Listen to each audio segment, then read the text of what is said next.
सुबह का समय था और पूरे घर में हलचल मची हुई थी। भावना, जो एक मध्यम वर्गीय परिवार की बहू है, हर सुबह की तरह अपने घर के कामों में व्यस्त थी। भावना का घर, जो एक छोटे शहर में स्थित है, 3 पीढ़ियों का बसेरा है। उसके पति अमित, ससुर वीरेंद्र जी और सास सुनीता जी सभी एक साथ रहते हैं। घर का माहौल ऐसा है कि हर किसी की अपनी अपनी जरूरतें हैं और उन जरूरतों को पूरा करने की जिम्मेदारी अधिकतर भावना के कंधों पर आ गई है। जब भावना ने इस घर में कदम रखा था, तब सुनीता जी पूरी तरह से स्वस्थ थी और घर के काम काज में हमेशा उसकी मदद करती थी। सुनीता जी का स्वभाव बाकी सास से अलग बहुत ही हंसमुख और सौम्य था, जिसके कारण भावना का सास के प्रति डर खत्म हो गया था और उसकी जगह प्रेम और मित्रता ने ले ली थी। सास बहू कम और सहेलियां ज्यादा लगती थी, लेकिन कुछ महीनों पहले सुनीता जी को दिल का दौरा पड़ा था और तब से उनकी तबीयत खराब रहने लगी। डॉक्टर ने उन्हें ज्यादा से ज्यादा आराम करने की सलाह दी थी, जिससे घर की सारी जिम्मेदारियां भावना पर आ गई। भावना का 1 साल का बेटा अंश भी था, जिसकी देखभाल के लिए उसे हर समय चौकन्ना रहना पड़ता था। इसी बीच अमित का ऑफिस का काम और वीरेंद्र जी का अपने मित्रों से मिलना और उनके साथ टहलना भी नियमित दिनचर्या का हिस्सा था। वीरेंद्र जी, जो कि मिलिट्री रिटायर्ड हैं, अपनी दिनचर्या में थोड़ा सख्त हैं और उन्हें हर चीज समय पर चाहिए होती है। भावना का दिन सुबह से ही दौड़ धूप में बीतता है। उसके पास अपने लिए समय निकाल पाना मुश्किल हो जाता है। वह हर दिन अपनी जिम्मेदारियों को निभाने में लगी रहती है, फिर चाहे वो घर के काम हो, बच्चे की देखभाल हो या सास ससुर की सेवा हो। इस घर में रहने वाले हर व्यक्ति की भावना से कुछ न कुछ अपेक्षाएं थीं और वह अपनी पूरी कोशिश करती थी कि सबकी उम्मीदों पर खरी उतरे। लेकिन कभी कभी इन सबके बीच उसे खुद को खो देने का एहसास होता था। यह वही सुबह थी जब अमित अपनी पर्स और चाय की मांग कर रहा था। वीरेंद्र जी अपनी चाय की प्रतीक्षा में थे और भावना रसोई और घर के दूसरे कामों में उलझी हुई थी। सुनीता जी की तबीयत खराब होने के कारण वे भी ज्यादा मदद नहीं कर पा रही थी, जिससे भावना पर और भी अधिक दबाव था। भावना ने अपनी जिम्मेदारियों को निभाने में कोई कसर नहीं छोड़ी, लेकिन कभी कभी ये जिम्मेदारियां उसकी सहन शक्ति की परीक्षा लेती थी। आज का दिन भी कुछ ऐसा ही था, जब सबकी मांगों और अपेक्षाओं के बीच भावना का संघर्ष जारी था। लेकिन आज का दिन एक मोड़ लाने वाला था, एक ऐसा मोड़ जो इस घर के हर सदस्य को यह एहसास दिलाएगा कि किसी एक व्यक्ति पर सारा भार डालने से रिश्तों में दरार आ सकती है। आज अमित को अपनी गलती का एहसास होगा और वह समझेगा कि एक घर को चलाने के लिए सिर्फ बाहर जाकर पैसे कमाना ही काफी नहीं है, बल्कि घर के अंदर भी अपने हिस्से की जिम्मेदारी निभाना उतना ही महत्वपूर्ण है। आइए देखते हैं कि कैसे इस परिवार में स्नेह और संघर्ष की इस कहानी में बदलाव आता है और रिश्तों में नई समझ और सहयोग का बीज बोता है। सुबह का समय था और पूरे घर में हलचल मची हुई थी।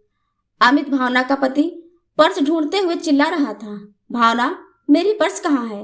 कब से ढूंढ रहा हूँ और अभी तक मेरी चाय नहीं लाई। भावना जल्दी से रसोई में से बोलती है, लाई जी, आपकी पर्स वहीं ऊपर अलमारी में रखी है और आपकी चाय बना रही हूँ।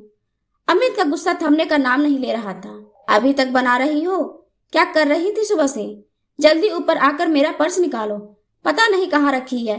इसी बीच भावना के ससुर वीरेंद्र जी भी अपनी चाय के लिए आवाज लगाते हैं, बहू बेटा, मेरी चाय कहाँ है? आज बिना चाय के अखबार पढ़नी पड़ेगी क्या? भावना जल्दबाजी में जवाब देती है, अभी लाई पिताजी। यह रोज का दृश्य था भावना के घर का। सुनीता जी, जो हाल ही में बीमार हो गई थी, अब अधिकांश समय बिस्तर पर ही रहती थी।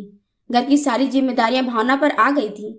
उसका 1 साल का बच्चा अंश भी उसकी पूरी देखभाल की मांग करता था।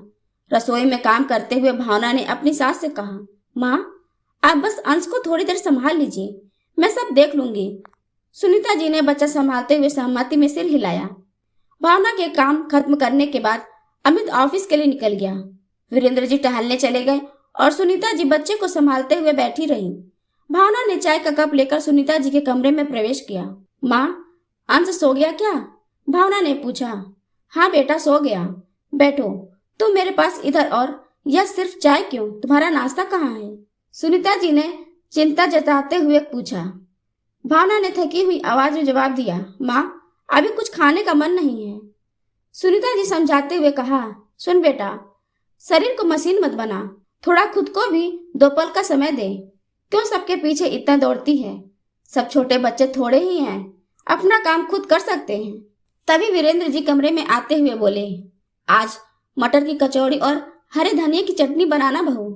सर्दियों के मौसम में मीठी मुलायम हरी मटर की बात ही कुछ और है।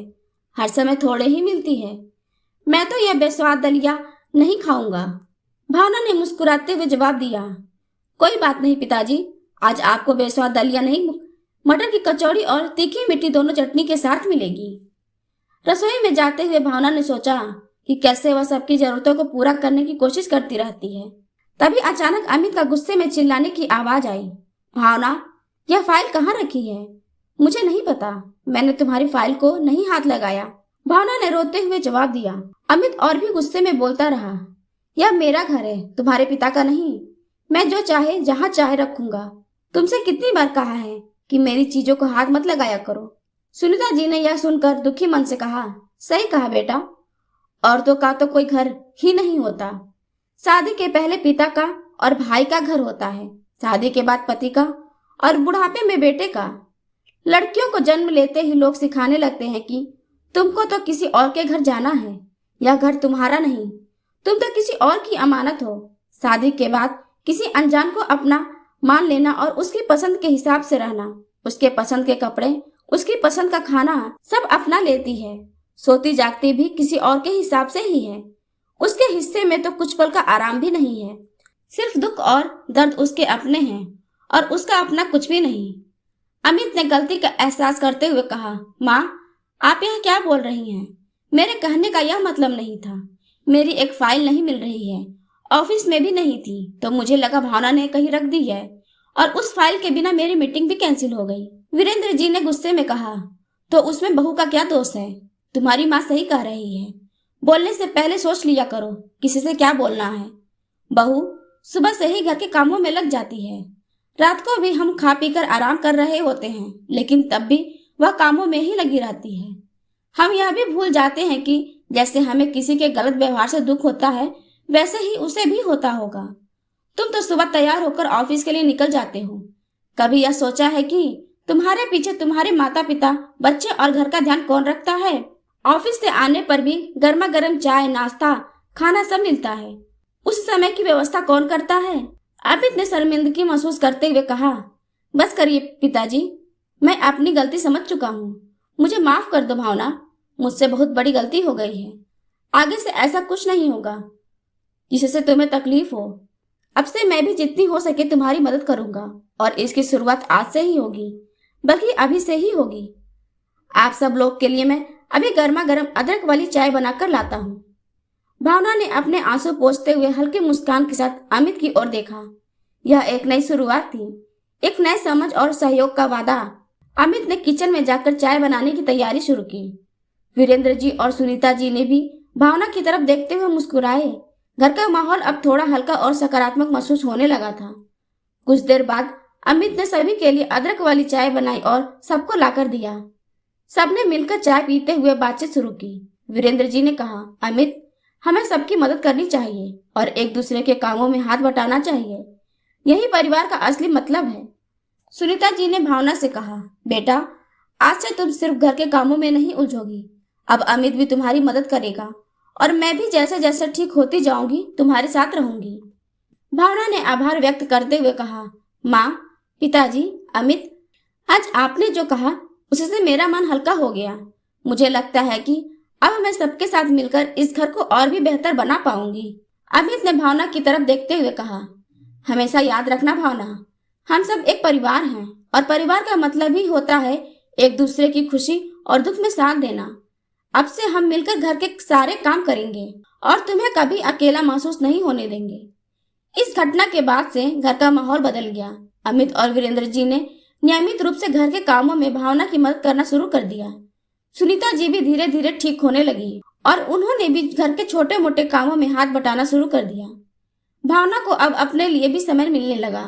उसने अपने शौक और रुचियों को समय देना शुरू किया और अपने जीवन में नई ऊर्जा महसूस करने लगी। अमित और भावना का रिश्ता भी पहले से मजबूत हो गया, क्योंकि दोनों ने एक दूसरे को बेहतर समझना शुरू कर दिया था। इस परिवार ने मिलकर यह सीख लिया कि एक खुशहाल और संतुलन जीवन जीने के लिए एक दूसरे की मदद और सहयोग कितना महत्वपूर्ण होता है। अब इस घर में सिर्फ जिम्मेदारियों का बोझ नहीं था, बल्कि स्नेह, समझ और सहयोग का एक खूबसूरत संगम था।